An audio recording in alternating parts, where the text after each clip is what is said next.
Good morning. I'm Janet Ott, representing the League of Women Voters of Bellingham and Whatcom County. We are co-hosting this forum with the League of Women Voters of Skagit County. Founded in 1920, we are a nonpartisan organization with 800 affiliates across the country. Our goals are to encourage informed and active participation in government, increase an understanding of major public policy issues, and influence public policy through education and advocacy. The League never endorses candidates or political parties. Membership is open to both men and women of all ages, and we invite you to join. Technical support this morning is generously provided by Robert Clark, manager of Western Washington University's Academic Technology User Services. A recording of this forum will be broadcast on BTV Bellingham, the City of Bellingham YouTube channel, and KGMI.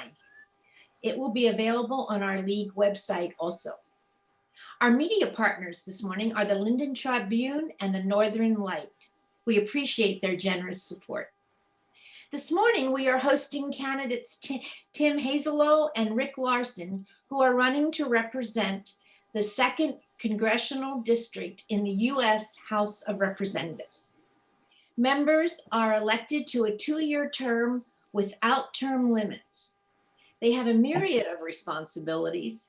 Their current duties can be grouped into 7 functions: representation, legislation, investigation oversight, management, politics, collaboration, and leadership.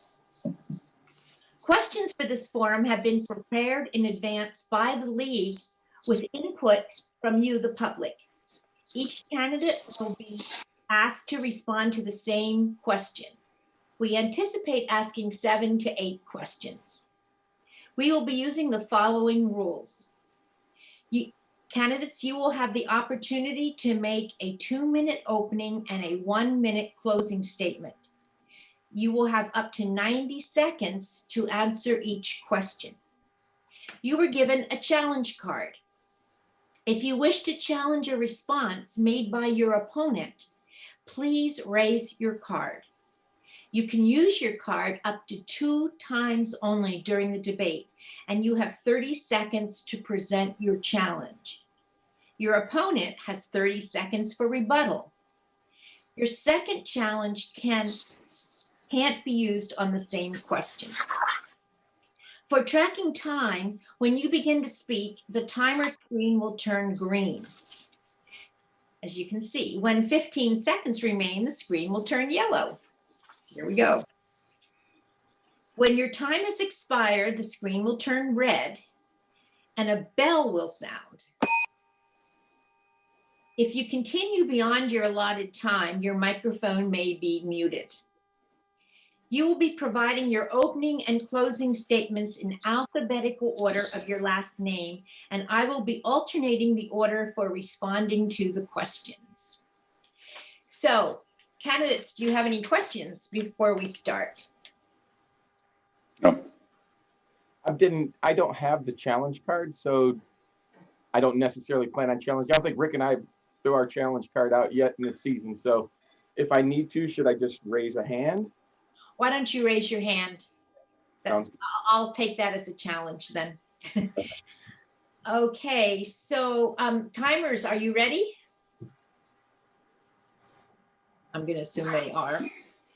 So candidate Hazello, we will start with you with your opening statement, please. Yeah, thank you. First of all, like I expressed the other day, I'd like to thank the League of Women Voters. You guys are awesome. This is the most forums we do is through the League of Women Voters, which is great. Good outreach program. And it's great to be able to see all you guys and all you ladies out there getting involved and doing the right things to get the youth especially involved. So I really appreciate that. So my name is Tim Hazelo, and I am running for Congress in the 2nd Congressional District. It's a big district. It covers a lot of area, and it's a diverse district. It's an amazingly diverse district, sort of like our country, right? An amazingly diverse country. And we need to keep that in mind whenever we're out doing things and talking to people and putting together policy as congressmen.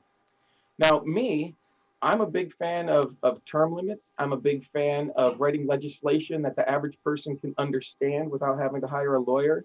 I'm a big fan of making sure that legislation is constitutional, that it can be afforded by the country, that it's actually good for the people and it doesn't just make people feel good about a particular situation. So I'm kind of a different candidate.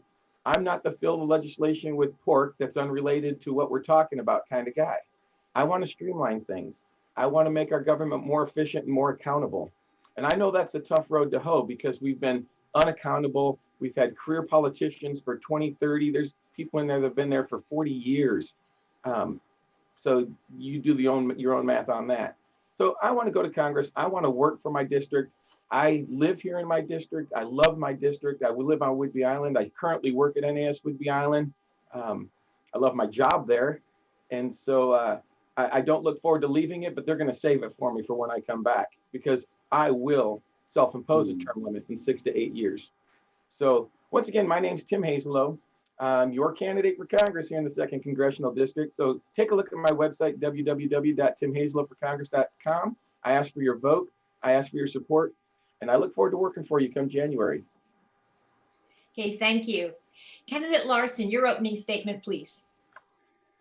Good morning. I want to thank the League of Women Voters for this opportunity as well. I'm U.S. Representative Rick Larsen, and I'm asking for everyone's vote to re-elect me to Congress. We have many challenges ahead of us in the next session of Congress. I think first and foremost, we need to consider that we're in the middle of a pandemic still, and that the public health response must lead on economic recovery. There are no shortcuts to that. So I'm asking folks to please wear masks, practice good social distancing. If you're going to be in groups, wear masks and practice good social distancing techniques. It's your efforts that will help us get through the pandemic. Meanwhile, in Congress, we need to pass another round of COVID-19 relief and pass the HEROES 2.0 Act. It's critical because women, men, families, small businesses are still suffering in the economic recession that came about due to the pandemic. So I would my second call is on everyone to contact the Senate and ask them to pass the HEROES 2.0 Act so we can get another round of relief for Americans. But we need to think about economic recovery going in the future as well. I'm a proponent of an infrastructure investment-based and led recovery, one that creates jobs by building and maintaining and repairing the infrastructure of this country. And I would again call on the Senate to pass the Moving Forward Act, a bill that we passed out of the House of Representatives to make those kinds of infrastructure investments necessary to lead us to economic recovery once we get through the pandemic. We'll fight to protect our environment, and we'll fight climate change as well when I'm reelected. We also need to protect and expand the Affordable Care Act. Our healthcare, your healthcare is at risk, and we need to act this Congress and into next to protect it. I'm Rick Larsen, I'm a U.S. Representative, and I ask for your vote. Thanks. Okay, thank you. So here is the first question. If elected, what legislation would you make a personal priority to pass because you believe it would be the greatest benefit for the people of your district? And why did you choose it? And we'll start with you, candidate Hazello. Great. Yeah, that's a good question. So there's lots of things that are pressing out there. It's hard to choose one, isn't it? Because there's so many things that we need to work on. However, I do believe that we need to work on our economy the most. We need to pass legislation, and I agree with Rick. We need to pass legislation to help some people during this crisis right now. But what we need to do is be specific about it. We need to be specific. We wasted billions of dollars in the last package and probably trillions in the proposed new package. Well, trillions is a big number, right? But the only place we talk about that is DC, right? Billions and trillions. So we need to pass some legislation to be specific and help the people that need it. I didn't need a $1,200 check from the government. I'm sure most of us on this call probably didn't need the $1,200 check from the government, but there were plenty of people who needed that and more. I have rental properties. I have tenants not paying rent. It is what it is. I accept that, but I still have to pay my mortgage payment on those properties. So we have to find some balance here. We have to get out and we have to be cohesive and together and come up with a very specific package with no ancillary pork or garbage in it. We don't need to go fund art museums and things of that nature that have nothing to do with the COVID. We don't need to go fund things that have nothing to do with relief packages. We need to take care of small businesses and people only. Thank you. Thank you. Candidate Larson, your reply to question 1. Thanks for the question. As your representative, as your current representative, and when I'm reelected as your representative in the next session of Congress, I'll continue to fight for good paying jobs. Now, after the passage of the next round of COVID-19 relief, which I hope occurs in this session of Congress, in the next session of Congress, which was the focus of the question, I want to continue to work on passing the Moving Forward Act. The Moving Forward Act is a bill that would invest in the roads and bridges and highways and transit systems in this country, in water and sewer infrastructure, in the building of affordable housing for people who are on the edge of homelessness. We need to invest in rural broadband, which is a critical part of infrastructure as well. In other words, I think the most important piece of legislation that we can pass is infrastructure investment that creates jobs, and that's why I think we need an infrastructure investment-led economic recovery. I'm not trying to say that there aren't other important pieces of legislation. You've given me a choice to pick one, and I would pick that one. We can also, though, address climate change by passing a infrastructure investment bill that focuses on a cleaner and greener transportation for the United States. And so I think we get a bit of a 2-for-1 by passing the Moving Forward Act. Thank you. Okay, thank you. Question number 2. In the wake of the murder of George Floyd and other Black Americans, the call for wide-ranging police reform has been loud. What, if any, changes in legislation do you feel are most needed right now around this issue? And we'll start with candidate Larson. Thank you for the question. As your representative and as your representative next year, I'll continue to fight for the Justice in Policing Act if we don't get it passed now. Earlier this year in the summer, U.S. House of Representatives passed the George Floyd Justice in Policing Act. This brings about critical law enforcement reforms that many people have been calling for. Back to the 2015 task force that President Obama created, the Task Force on 21st Century Policing. It includes recommendations from the Human Rights Commission that at the time, Speaker Ryan appointed, Republican speaker appointed and asked for recommendations.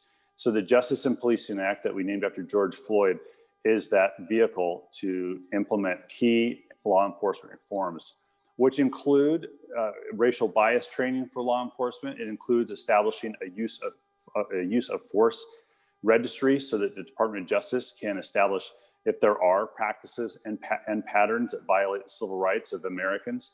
It includes a required registry for bad actors, law enforcement officers who are bad actors, so they can't jump from department to department, which we have seen happen. It includes many other critical items as well, but we need to pass the George Floyd Justice in Policing Act because Black lives matter. Thank you. Candidate Hazello, your response. Yeah, thank you. So that is a loaded question. That assumes that Black people are being murdered by the police on a regular basis, which we all know deep in our hearts is factually incorrect. We don't even know if George Floyd was murdered by a police officer. The video kind of shows that maybe he was, right? We all agree to that, but we don't know. The investigation's not over, and you guys can go out and do your own homework on that. Here's what I have to say about that. Police are good people. They don't wake up in the morning and say, hey, I'm gonna go find a minority and beat him up and kneel on his neck. They deal with this kind of stuff on a daily basis. More police officers are killed by criminals than criminals kill police officers. I like to say that Black lives matter because they do. My nephew's a Black man. His life matters. My wife's sister's husband, my sister's husband are both Black men. Their lives matter. But to take a catchy phrase and destroy it with the the untrue, biased media and politicians rushing out, and as soon as something happens saying that was racially motivated before they even know what happened, that's what's causing our problem. I was all over the place yesterday, and you know what? People get along just fine with each other. Black people, white people, Oriental people, we get along just fine with each other when the media and the biasness is not involved. Yes, we need change. We can always improve our police force, and I vote for that. But we don't have to do this drastic change and villainize all the police officers like my opponent does on a daily basis. Okay, thank you. Question number 3. Many believe that political polarization is having a negative impact on Congress's ability to reach bipartisan solutions on most of today's issues. If you agree with this sentiment, what will you do to bridge political and philosophical divides? And we're going to start with candidate Hazelo. Oh, that's a great question. I love that because it is more biased than it's ever been before. Take, for instance, in the 70s, almost 80% of the people who served in our government had some type of a military background. And we got along with each other, and we had goals, and we worked together to meet those goals. See, the cool thing about being in the military is it doesn't matter if you're black, white, green, yellow, short, fat, tall, skinny, brown hair, yellow hair. You get together, you work together, you find the goal, you answer the questions, and you achieve that goal.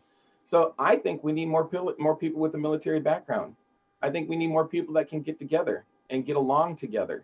I think we need to have term limits, right? Because if somebody's not working out and people are voting for them just because they have a D next to their name or an R next to their name, that's probably not the best situation. We need to vote for the best candidate, not for the party. That's a pretty important thing. If the people did not have the echo chamber of the internet and the mainstream media, we would have a much more civil Congress. I think we get along just fine. I know for a fact if Rick and I sat down together, we'd probably find a lot more in common with each other than we have opposed with each other. But we'll never get along 100% of the time. So we have to be able to sit down, communicate on a civil basis, and come up with things that are good for America that we can all agree on and push those things forward. Thank you. Candidate Larson, your response, please. Thank you. As your current representative and as your future representative, I certainly know that people do believe there's a widening gap in Congress. And I think the numbers do bear that out. And that political polarization does manifest itself on some pretty serious issues. But there is a truth that the Democratic Party and the Republican Party do differ on how to achieve what we all call the American dream, but we all want to achieve that American dream as well. And so we have that very much in common. But it does take effort to work together. And I think when you look at my record as your representative, you'll see I'm the co-chair of the Estuary Caucus in Congress. It's a bipartisan caucus that works to enhance the funding for the National Estuary Program, which we use to improve our environment here. I'm the co-chair of the U.S.-China Working Group, which is a bipartisan working group in Congress that I co-chair with a Republican to sort out this very complex relationship between the United States and China. I'm the co-chair of, I'm the chair of the Aviation Subcommittee, and we just passed out of our full committee a bipartisan certification reform bill. Democrats and Republicans voting for that unanimously. The defense bill that we passed out of committee went out in a bipartisan way. So I'm working to be sure that there are bipartisan efforts in Congress, and I'd like your support to continue that. Thank you. Okay, thank you. Candidate Hazello, your response. I think I think I already answered that question. He answered the question. Yeah. Sorry. Question number 4. We're playing by Janet's rules today. No? Yes, That's we are. And Janet went unconscious. Okay, what policies, I'm sorry, homelessness has increased since 2013 in Washington state due to multiple factors, but overwhelmingly because growing rents are pushing people living at the margins into homelessness. What role do you think federal government can play in alleviating homelessness in Washington. We're going to start with you, candidate Larson. Yeah, thank you. As your representative in Congress and as your future representative in Congress, I'll continue to work on this issue of homelessness in your communities. I represent all or parts of 5 counties in the northwest corner of our state, and one thing they all have in common, as different as they are, one thing they all have in common is affordable housing issues and issues of homelessness. We don't need to spend time going over the causes. Let's think about the solutions. And where the federal government plays a role is working with local government and local nonprofit affordable housing groups to establish affordable housing for those folks who are on the edge. So think of the low income tax credit program, what we call it, some people call the 4% and the 9% program that help develop affordable housing. Think of the Vento-McKinney Act, which helps develop affordable housing, largely directed at teens and young adults. And we've seen those dollars deployed here in the Pacific Northwest. The Bellingham Housing Authority uses these dollars. Northwest Youth Services uses these dollars. And then we need to think about veterans homelessness as well. An Opportunity Council and me working in a partnership, we've been able to get housing vouchers to help alleviate chronic homelessness among veterans as well. So I hope to have your support to continue this work. Thank you. Candidate Hazello, your response, please. Yeah, so I agree. We need to do something about it. But what we've been doing about it, you said since 2013, so we'll just concentrate on those years. But what we've been doing about it hasn't been working, right? We've been throwing millions, if not billions of dollars at this problem, and yet the problem's worse than it's ever been. So I say that we have to rethink this problem. I don't mind spending millions of dollars to try to help homeless people and to try to help people who are on the edge, especially veterans. I'm a veteran. I'm a disabled veteran. I spend a lot of time down at the VA hospital in Seattle. So veterans are important. I ran into one at a rest area coming back from Smoky Point the other night, and I felt so bad for that guy sitting there. And I did what I could. I had a couple dollars in my pocket, and I tried to help the guy out and ask him if he needed a hand with something or a ride. But here's the facts: is you cannot make a person do something they don't want to do. And so if these people if they won't take the services we provide them, if they won't take the help that we give them, how do we tackle that? That's a question we have to answer. That's something we have to think about. And that might go into the mental health issues that we talked about the other night in a different forum. However, this is a problem that needs to be addressed. It's a state problem. The federal government can encourage, maybe share some funding with the states, but we really need to get our state legislatures, and hopefully a conservative legislature this time, to spend the money in a wise manner and make it actually work for the people rather than disappear. Thank you. Question number 5.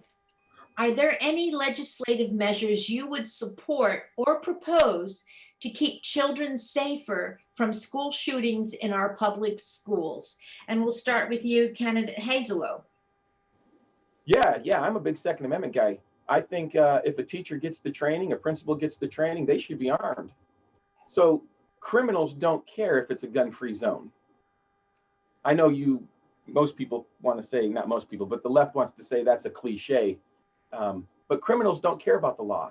They're going to carry a gun and use a gun and break the law because they're criminals, right? So we need to have an armed school. Why not? It doesn't.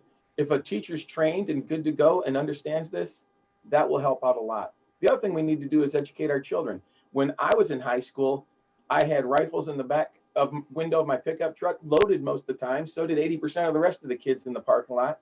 And we had a rifle team at the high school. Everybody was familiar with firearms, knew how to use them, knew the safety precautions. And now all we're teaching our children is guns are bad. Guns are a tool. The people who use them for bad purposes are bad. So let's arm those teachers. Let's train them to defend the schools. And let's get rid of these disastrous gun-free zones. Because the only people without guns in a gun-free zone are the victims. Okay, thank you. Candidate Larson, your response, please. Thanks for the question. As your representative and as your future representative I want to let you know that I will work with the local continue to work with local school districts to help ensure schools are safe for kids, for teachers, for administrators, and for the parents who volunteer or visit our schools. We need to make that commitment. Part of that commitment is helping fund schools and any improvements, capital improvements they make to physically make schools safer. So I've worked with the Republican in Congress to create a grant program that helps schools offset the cost of capital improvements that can help them just physically make the schools safer. We need to think about prevention counseling in our schools as well, helping identify kids with who might be troubled, who might make the disastrous decision to bring a gun to school to do harm. And that prevention counseling funding is something that we don't do a really good job on in Congress, but trying to find a way to craft a program that would help provide money to schools to bring in counselors to help with identifying kids who might be a problem in the future. And we need to go beyond that. I don't support arming teachers. I support gun-free zones as well. But we need to go beyond that with broader, more common sense gun reforms in this country. Thanks. Okay, thank you. Question number 6. What can and should the federal government do to better manage the national forests and reduce our wildfires? And we're going to start with you, candidate Larson. Thanks for the question. As your current representative and as your future representative, I'll continue to work with their state and local governments to help manage our forest lands to decrease the opportunities for fires. This is at times, it's not just forests, it's grasslands as well. In fact, a lot of the fires we've seen this year were grassland fires and not forest fires. They became forest fires where the grasslands and forests meet. But we can help manage our federal forests, but some of these as well, some of the fires we saw this year were on state lands as well. So it takes a coordination. We do that through the U.S. Forest Service. We do that through the Bureau of Land Management. We need to manage these forests. We've passed forest health legislation in the past, but there's only so much we can do if the land is getting drier year to year. 3 out of the last 4 years here in the Pacific Northwest, we've had serious air quality problems in the July, August, September timeframe that having been born and raised here in Arlington, Washington, I can guarantee you we did not have and did not experience when I was growing up here. Things are changing, the climate is changing, it is adding literal fuel to the fire of our forest fires. And so addressing climate change is a bigger part of the picture as well. Thank you. Thank you. So candidate Hazello, your response, please. Yeah, definitely it's something we need to talk about. The forest fires that are going on are awful and they're huge. But I think an ounce of prevention is worth a pound of cure. And I would think that most people would agree with that. So there's a guy here on the island, his last name is Coomer, and he has some great ideas about forest fire prevention and grassland prevention. And then when it does happen, how to fight those fires. So I think if we're going to spend money on the forest and the fires, we need to concentrate more on cleaning the forest up. Concentrate on letting the BLM, the Bureau of Land Management, go out there and clean these forests up. See, one of the problems we have is every time the Bureau of Land Management or even the state managers try to do something, we have a whole bunch of Green New Deal people chaining themselves to trees and wanting them not to touch the forests and let it be natural and so on and so forth.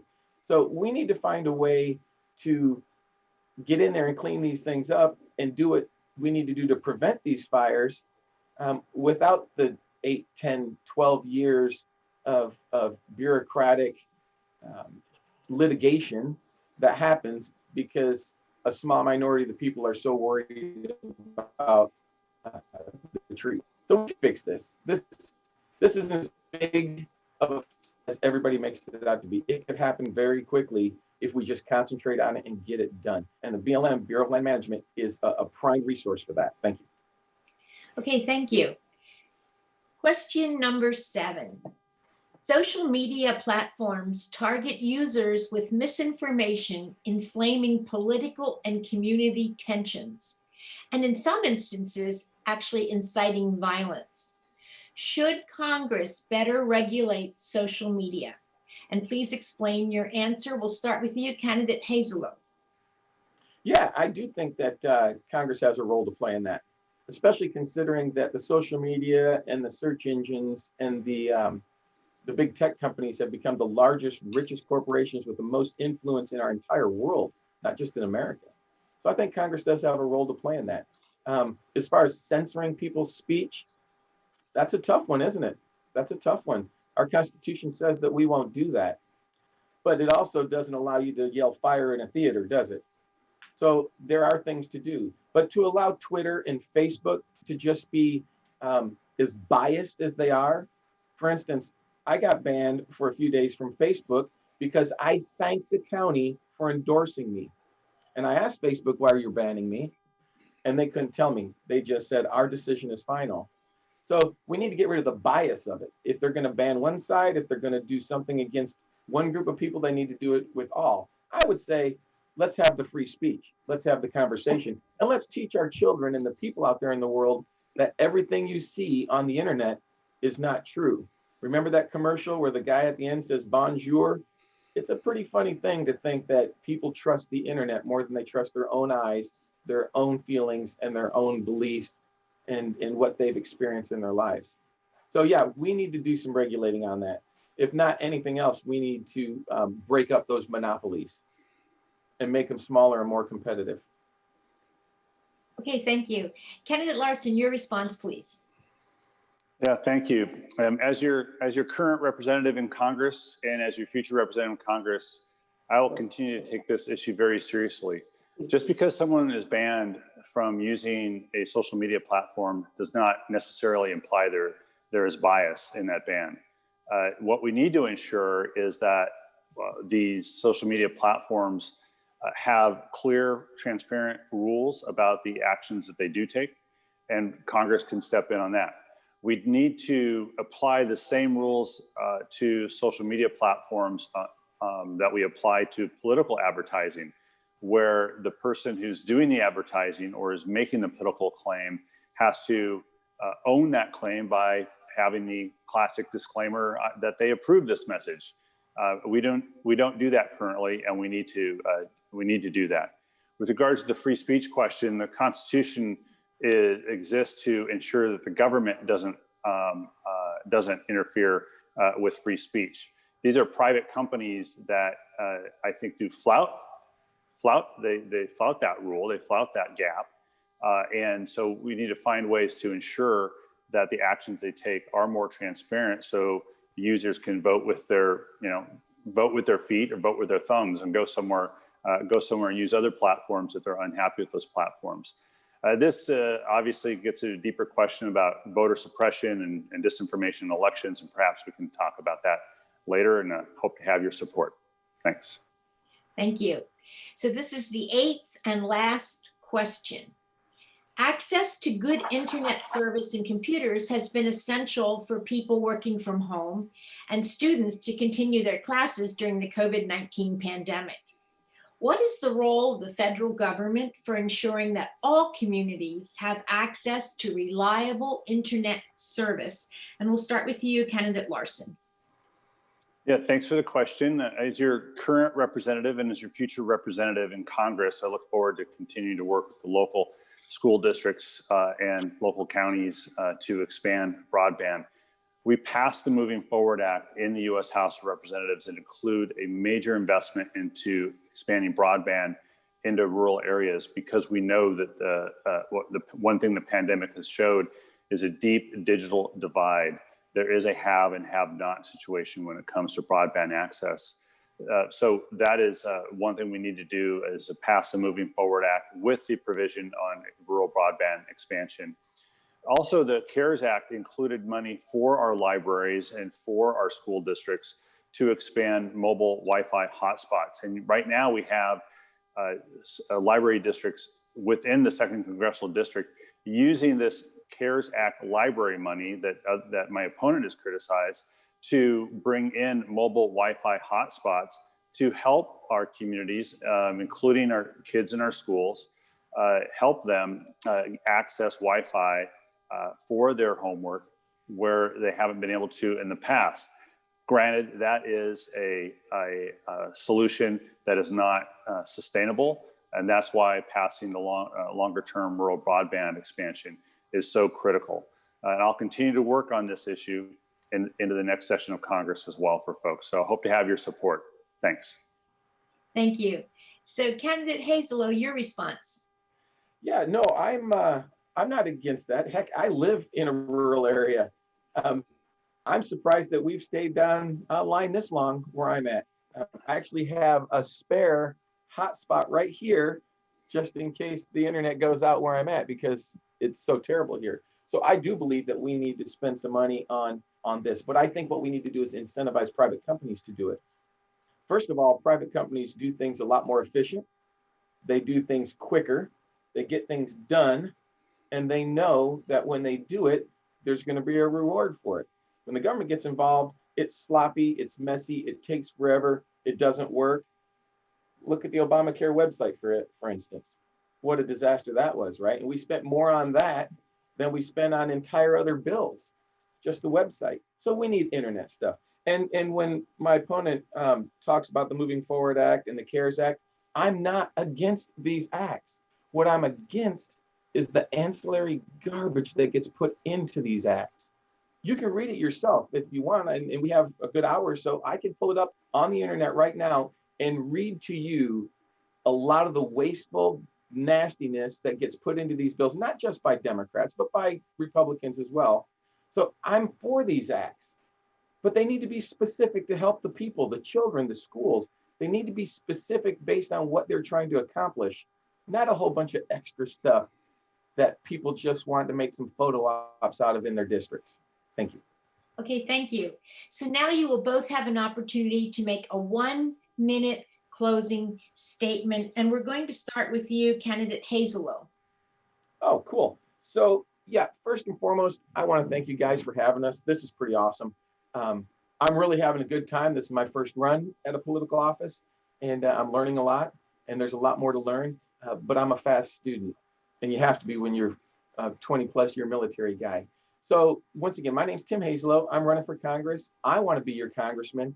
I know that tens of thousands, if not hundreds of thousands of people out there want a change and want a new congressman. I hear about it every day, from Democrats in the San Juans to softies down in Snohomish. And so get out, make a change. You know, we've been voting the same people in year after year for 20, 30, 40 years with the same mindsets and the same ideas, and we expect different results. That's just plain crazy, if not insane, if you look at the definition. I'm a different candidate. I'm going to go in there and make some changes, create some waves, and get our country and our district back. So vote for me. I appreciate your support. I hope for your vote, and I look forward to working for you guys come January. Thank you. Thank you. Candidate Larson, your closing statement, please. Thank you very much for the chance to talk to folks today, this morning as well. I'm Rick Larsen. I'm your U.S. representative, and I'm running for another term, and I'd like your support. I'd like your vote. We have a serious challenge ahead of us to get through this pandemic, but we know the response, the public health response to the pandemic is what will lead us to economic recovery. I would ask everyone to please continue wearing masks, practice social distancing. If you're going to be together in groups, be sure you're wearing a mask, that you practice social distancing. We can get through this together. While we're getting through this together, we need to consider that in economic recovery, we need to learn the lessons of the divides that the pandemic has exposed. And our economic recovery must be broad-based and work for everyone. I'm the candidate who will do that. I'm your representative who's doing that now. I'll be your representative over the next 2 years to do that as well. I look forward to your vote. Thanks a lot. Thank you. And we want to thank both of you for being here this morning and for your decision to run for public office. So now I'm going to talk to the public. This year marks the 100th anniversary of the passage of the 19th Amendment, guaranteeing and protecting women's constitutional right to vote. For this reason, it's a special year for the League of Women Voters. However, it should remind all of us that many people have fought hard against difficult odds to expand the right to vote in this country. Please use that privilege. Fill out your ballot and don't forget to sign the envelope. Thank you, everyone.